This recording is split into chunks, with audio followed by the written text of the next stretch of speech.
Welcome to Exploring the Mystical Side of Life with your host, Michelle Aubin and Linda Lang.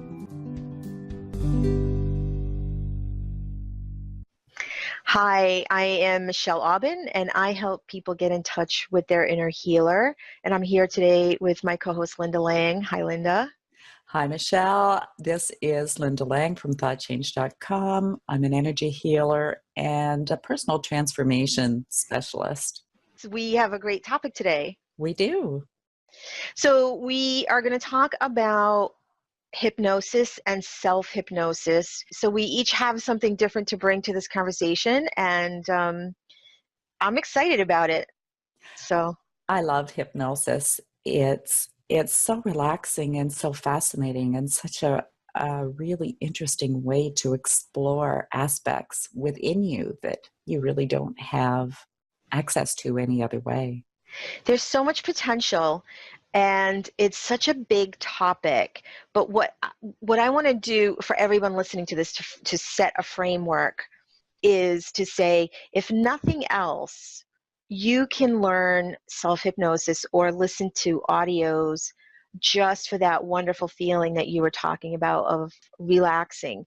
And stress is such an epidemic, and I have a program where I help people relieve their stress easily. And this is one of the fastest ways to do that, because what it does when you listen to a hypnosis audio or when you go to a hypnotist, you shift into a trance state, a light trance state, and automatically that will start calming down the nervous system. So I just feel like I just want everyone to know that how easy that is and how helpful it is for our health to sleep better and feel less stressed.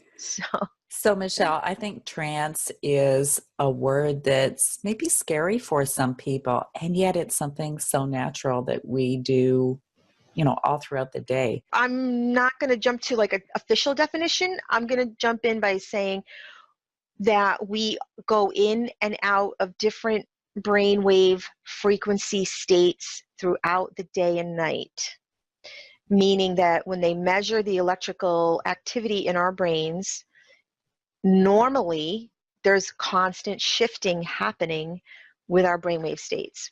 So these are natural changes. And when we refer to trance states, we're talking about shifting into the relaxed alpha state as a light trance. They can think of it like those kind of times where they just kind of tune out for a moment, maybe get a little like dreamy or daydreamy like, or again, that state a little deeper between awake and sleep. When they're lying in bed just before they go off, it's a deeper trance. But yeah, when people are driving or doing any kind of almost monotonous task or something that the unconscious can kind of take over and do the task, we'll often just kind of, shut off our conscious mind for a little bit and kind of process and then come back. It really is something everyone does every day. It's interesting that you talk about driving and you talk about any of these other tasks that we get used to doing. And when you think about driving in the first couple of months when you're a new driver, it's something you're really focused on and you're trying to do it right and you're remembering everything that you were told and what to do when. And gradually what happens is it's almost like that conscious part of the mind is able to delegate parts of that activity to the subconscious mind.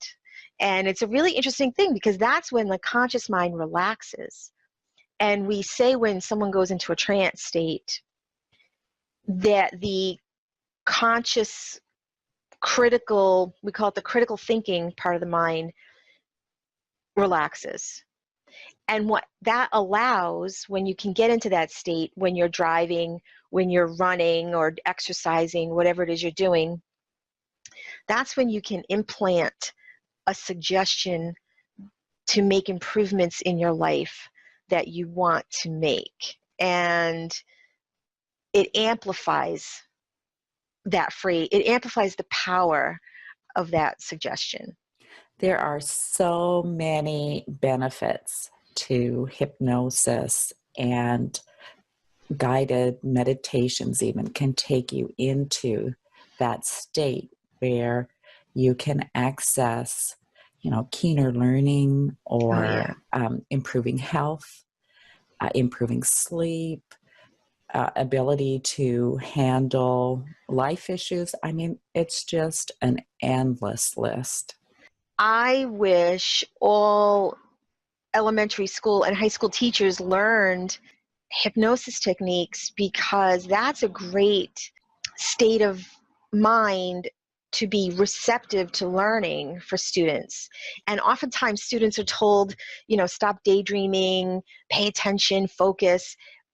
And if teachers really understood what it meant when a child was daydreaming or looking out the window, drifting, they're in that receptive place where you could start sharing information with them, and it's going to get in there. It's going to get in there easier because there's nothing fighting it, and no resistance to it. So it really is powerful when we think about how it's a learning state. We're learning how to expand ourselves. We're learning how to do something new.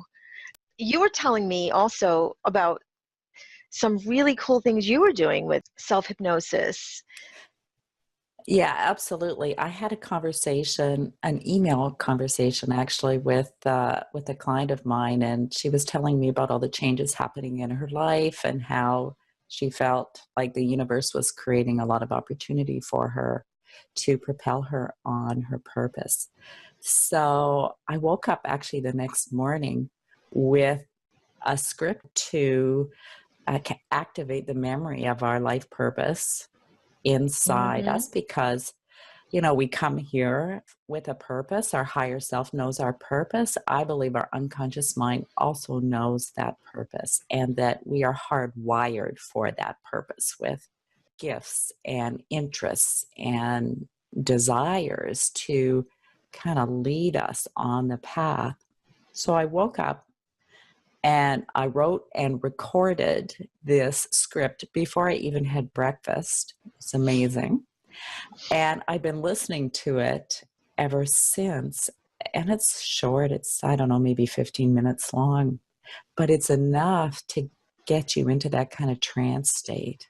Mm-hmm. And I just am totally amazed at the shifts I see in myself having listened to that recording every day. I always like to practice on myself before I put out into the world. So yeah, I'm playing with it and I'm loving it. And what are you noticing? You're getting ideas? You're getting your path opening up for you? Yeah, absolutely. I've gotten opportunities. Triggers are different. I think the way I look at things has shifted. What I think is possible for myself has shifted. How I interpret events in my life has shifted. I do a lot of clearing work, so I'm sure that's part and parcel, but there's something about this audio. So I'm excited about it.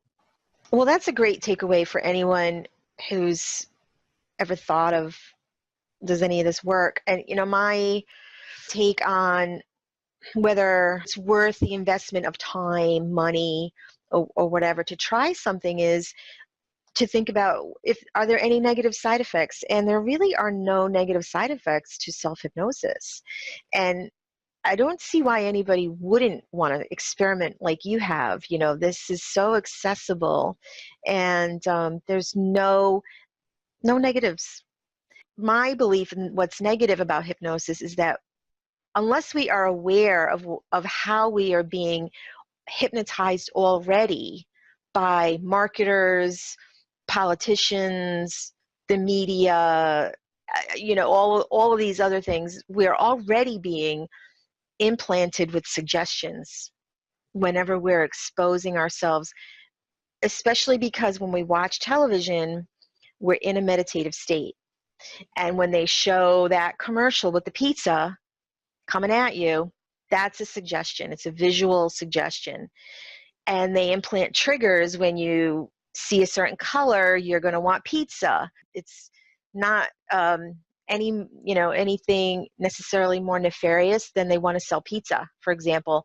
Or Even think about how we think about ourselves, and do I need a certain kind of shampoo, right? If I have this kind of shampoo, people will love me more. That can all get implanted as suggestions when we're in that state of mind, watching movies, watching television. So why not take control of it? If we know how to do this, we can take control of what we put in our system. So, Michelle, do you have any tips for the listeners on self-hypnosis? Yes. Okay. Number one, be aware of what is already being put into you. All of us have decades of programming. I call it programming. It's just like a computer. And when you change the program, you download an app, you can download a different app. When you understand how simple it is and how kind of mechanical it is, it's not, it's, I want to convey, number one, it's within all of our power to do this. And it can be as easy as muting the volume when a commercial comes on TV. Yes, muting the volume is really powerful because the audio, the visual, and I've shared with you, Linda, how I meditated. I was addicted to television a while back, and I would use my knowledge of the fact that I'm in a meditative state to meditate during the commercials. Now, it's interesting, I don't watch television anymore. I got rid of my television a few months ago. But if you're someone that watches television, you're already in that meditative state. So what my easiest tip for you is write down a few things you want to implant into your programming instead of letting it be done to you. And then just write down one or two things. When the commercials are on, just close your eyes and you can just repeat that to yourself. You're already in a meditative state, and just repeat to yourself a phrase. And when you make a phrase, this is important, frame it in the positive, not the negative. So if you say, I don't want to eat sugar, that's a negative. Your brain will not hear the word not or no. So you want to say, I release sugar from my diet, or I'm free from sugar. You might even want to take sugar out of that sentence. Take sugar out. Yeah, that's a good point. I Yeah. eat food that is healthy and nutritious. I love, yeah. Frame it. That's a good point. Because then if you do it the way I did it, then the mind will hear sugar. So you're right. That's a good point. Yeah. You want to frame it. Where you want your sentence to be where you want to go, not what you want to get away from. Yes. Really a manifesting tip. It is. Anything, right? The word easily, or I enjoy healthy foods. I enjoy, we're just using that as an example, but what are some, you mentioned people can do self-hypnosis for life purpose. They can do it. Dietary changes and addictions are a big one. Here's what I want to jump in with the addiction piece. I hear a lot of people talk about this and they're hypnotizing themselves. I hear people say, quitting smoking is really hard. I hear smokers say this who've tried to quit. And when you say that, you are telling yourself that it's hard. And it doesn't matter if you've tried 10 times and you're still smoking. One way to hypnotize yourself is to say, I get better each time, and this time I'm free from the addiction, whatever the addiction is. People hypnotize, oh, I tried 10 times, I couldn't do it. You're hypnotizing yourself. That is not helpful. And I know smokers who have had a difficult time. I also know smokers who haven't had a difficult time, that just quit cold turkey, and that was that. They made the decision that got into the unconscious, no problem. Part of making that decision is saying, I will define myself from now on as someone who is empowered to live my life the way I want to. And not giving control of your life over to Yeah. a product like cigarettes or anything else. If you define yourself, any addiction, if you define yourself as someone who's addicted to a substance, then you are creating, you're perpetuating that addiction. But there is a point I want to make too. When I've gone through this process, I've had to redefine myself, because if you define yourself, and I'm not talking about 12-step programs, because if someone's in a 12-step program, but I chose not to go to 12-step programs because I was not comfortable saying I am an alcoholic. I just wasn't. I was someone working through a temporary addiction to alcohol. And for me, that was important. And I'm not saying that's a choice for everyone, but for me, I did not want to reinforce that idea. Now, I choose not to drink because I know the impact it has on me. And I choose not to do sugar, and I choose not to do a lot of things that I used to do. But I don't reinforce an idea that I don't want to have in my identity. And I know that's controversial for some. Well, I think it's fantastic that you were able to shift that. And yet, if there are people who are struggling with especially drug or alcohol addictions, there is some caution that needs to be taken, because there are some physical side effects Yeah. of withdrawal. So if that's where you are, go and get some help and become empowered. But really here, our focus is on the benefits of self-hypnosis to create change in your life. And it's not just for addiction. It's, stress relief and sleeping better. Life purpose, like you Life mentioned. purpose, exactly. Life purpose. I had a really interesting experience in my training. At that time, we did a lot of practice sessions in the training. It was a week-long training. And we were doing a kind of a timeline kind of thing where we would go back into the past. So I actually went back as a young child and came up because I was afraid of the dark at this particular time that I regressed to. And then I projected into the future, far into the future, and then back to the past. And it turns out within this little matrix of this issue I had as a child, being afraid of the dark, because I thought there was something in the dark, like ghosts or some Monsters. Yeah, exactly. It turns out it was me from the future coming back to that age as a child to switch something in my DNA so I did not activate the gene for arthritis. And I would be like Wow. crunched up like this at points in the hypnosis, and then totally come back. So it was amazing. And So before you go on, I want to make sure I understand that. You found out that the you in the past was afraid of the dark. Then you went to the future you and found out that the reason the past you was afraid of the dark is because the future you had gone back to dismantle the DNA for arthritis. And is that what the past you was afraid of was there?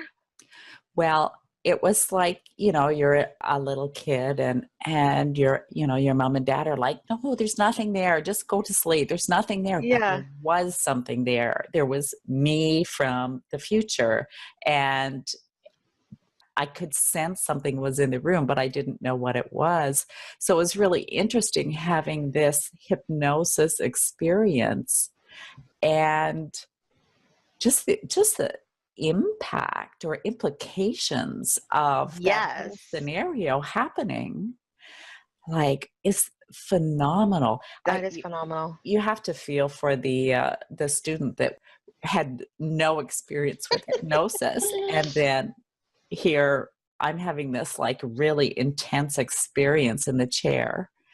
I mean, it's just fascinating. And I love that even though sometimes we might be afraid of something or have some fear, that it's not necessarily something scary. Sometimes it's there for our benefit or to help us be on target in our life. Well, it's really interesting because the mainstream, you've mentioned, the mainstream understanding of hypnosis is to change habits and reduce stress and sleep better. Like those are the most common uses for hypnosis. And people are familiar with past life hypnosis. But what you're talking about is healing on a really deeper level. And they call, if I'm right, they call this timeline travel, timeline therapy. I think I've heard of that in that context of going in a trance state into the future or into the past to change something within ourselves, within our experience. And I have a story from childhood, and I didn't think of it until you were telling your story. I didn't think of it as a self-hypnosis, but I was probably in middle school and I was unhappy with a bunch of things, and I was in my journal writing, and I remember thinking, I wonder what my future self would say to me. And my adult self, and I was thinking at the age maybe 35 as an adult, right, what that meant. And I wrote a letter to my future self. Please help me with this, issue or time in my life, or tell me what I need to know, something like that. And I wrote back as my older self in my journal. I love it. I love it. How did I come up with that? But it helped me. I should go dig that up if I still have it. But I just remember thinking my older self would know how to get through this, you know? Yep, definitely. I actually am certified in that kind of timeline or Okay. memory continuum technique. And it is really, really powerful, especially at the quantum level when, things can shift and actually change the past.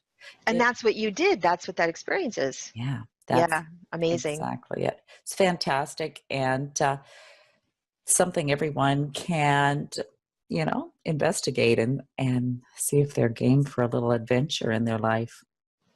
It is an adventure, and there's so many possibilities. Thank you, everyone, for joining us. And it's been really a lot of fun, Linda, to talk with you about this topic. I think it's a fantastic topic, and I really do encourage people to go find a hypnotherapy CD or practice breathing and putting themselves into trance. You don't know until you try it. So that's it for me today. Bye for now. Bye-bye.